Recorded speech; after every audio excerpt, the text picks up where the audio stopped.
Hey guys, welcome back for hopefully a much anticipated episode of The Suited Shootist. I've been teasing this on Facebook and Instagram a little bit, and if you're not already following me on those platforms, please go ahead and do so. It'd be really appreciated. And so, what I wanted to talk about was the top 5 best dressed gunmen. We ready? Craig Douglas, Jeff Gonzalez, Mike Green, Jelly Bryce, Dave Toschi. Good night, everybody. Okay, I had to have a little bit of fun with it, but if you follow any of the style channels, it's not uncommon to see these guys touch on the obvious choices. James Bond, John Wick, and the Kingsman. And why not? I mean, the suiting in those films is beautiful. They do a great job with it. But what I wanted to do is take a look at movies where the suits and the guns were not necessarily focal points of the character and dive a little bit deeper into it. So the only other 2 that I excluded from the consideration were going to be Reservoir Dogs and Pulp Fiction. And while those characters were suited for the duration of the film, that was a bit more of like a work uniform than it was necessarily like part of who the character actually was. So for that reason, it was just it didn't really jive, at least with my thought process on this. I know I'm going to get some hate for it, but is what it is. So let's go ahead and jump into it. On all of this, I try to evaluate it with 4 categories: wardrobe variety, gun choice, carry method, and then kind of overall style points. And I try to be as objective as I could. Obviously, I had some favorites, but, I try to be fair. So jumping right into it, in the number 5 slot, I picked Mike Lowrey from the Bad Boys series. And when it comes to the variety of his wardrobe, I think it was great. It was definitely socially fluid. And at no point in any of the scenes did he look out of place or overdressed.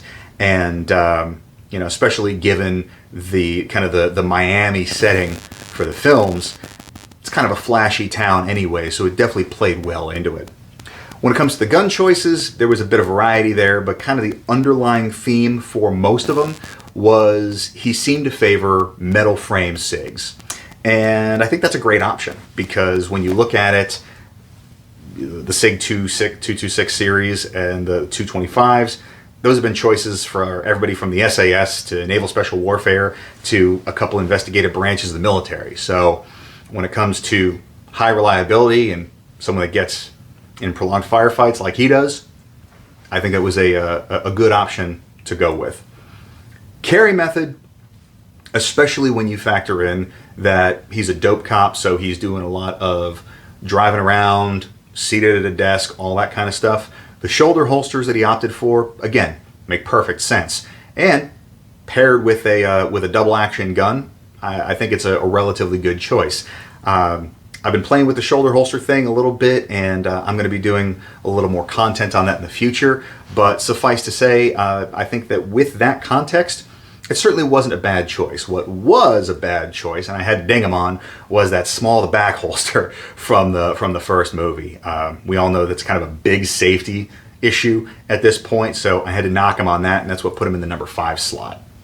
When it comes to the overall style points, again, I think that he definitely gave off that rich kid vibe, not in the arrogant, spoiled way, but it was very obvious that his clothing was of a certain quality. And that's everything from his suits to even his more casual get-ups. And it was very peak Miami vibe. So I had to give it high marks on that. The number 4 slot I gave to Raylan Givens from Justified. Now the wardrobe variety here was a bit more subtle, but it was still there. It was obviously a lot of denim, but it still kind of swung between casual and office appropriate. What I thought was really kind of great was you could tell anytime he was in a position where like he had to wear a tie, it was worn with a certain amount of disdain, and you could tell that he was kind of doing it under duress, which I think was a great reflection on the character. The gun and holster choice I'm going to touch on together because, again, as a deputy marshal, doesn't have a whole lot of choice there. It's issued gear, but a Glock 17 in a outside of the waistband leather thumb brake holster, perfectly suitable options, especially given that in his role, he doesn't have to keep it concealed. And so from a duty perspective, great options. And also the leather kind of ties in with the overall rugged vibe that he was trying to give off.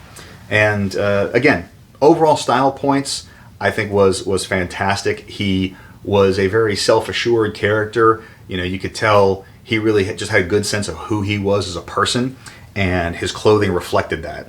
Whether it was the kind of work wear or when he had to be more office appropriate and dress up, there was still a lot of texture to his fabrics. He was able to work in a lot of denim and that kind of thing. So it was always, he never looked out of place, even if he was in circumstances where he'd rather not be and was kind of, rebelling against the conventions that he was put under. So that brings us to the number 3 slot. And for number 3, I had to give it to Indiana Jones. When it comes to the wardrobe variety, again, I think he exhibited a fantastic degree of social literacy and social fluency, because whether he is kind of on his home turf of academia or whether he is taking part in the glitzy nightlife of the 30s and 40s, or whether he is in the austere environments that the African desert and the South American jungles had to offer, he always looked, he never looked out of place. He was always suitably dressed for the occasion. When it comes to the firearms choices, there was a lot of battlefield pickups in the films, as you would imagine, but the 2 guns that are kind of his guns were going to be the Smith & Wesson M1917 and the WG Webley. So both of those 45 caliber revolvers, again, I think great options. When you look at that era, it was, semi-auto firearms were still relatively novel at that point. They were not nearly as widespread. So, leaning on something that he may have a higher degree of familiarity with, especially given the sort of implication of some of his early military or intelligence background as well, I think makes a lot of sense. And just having those big old dinner plate bullets, great choice.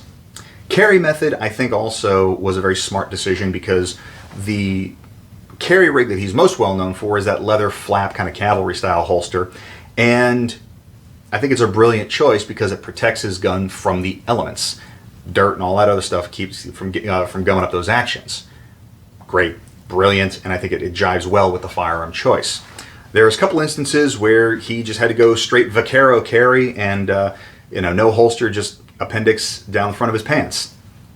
Wouldn't necessarily be my first choice, but especially with a double action revolver, I can't really throw too much shade in that direction.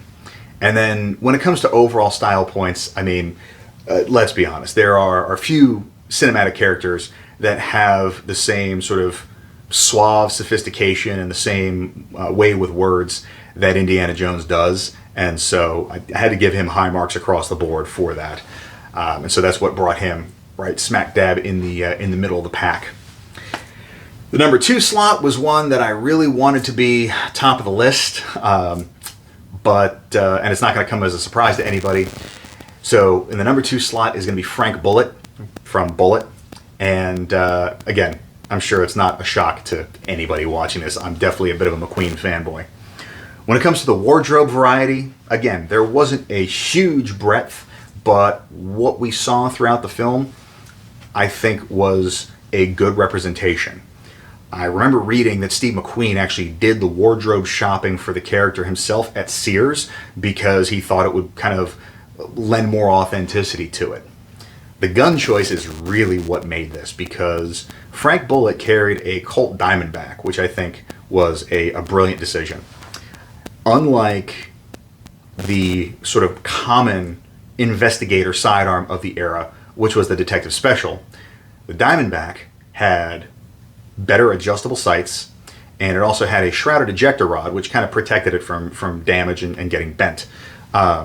So from that standpoint, it's kind of like the Roland Special versus the stock Glock 19. It just shows a bit more sophistication in terms of weapon selection. And the shoulder holster, again, I think was an exceptional choice. It was very authentic to the era, that upside-down Bianchi 9R. If you look back to the photo at the beginning of the video, Detective Dave Toschi, who Dirty Harry was purportedly modeled after and was one of the investigators on the Zodiac Killer, has been photographed wearing that type of rig pretty frequently. And so definitely just a very nice, authentic touch. Now, obviously, there are some modern day safety concerns about having a muzzle oriented directly up into your armpit. Again, with a double action 12 plus pound trigger, I see that mitigating some of those issues a little bit, and given that I'm not applying modern standards to, now what is a 55, 60-year-old movie, I think that overall, still a great choice. Overall style points, I mean, it's Steve McQueen. What can I say? They didn't call him the King of Cool for nothing. The car, obviously, is something that just kind of stirs something inside of me.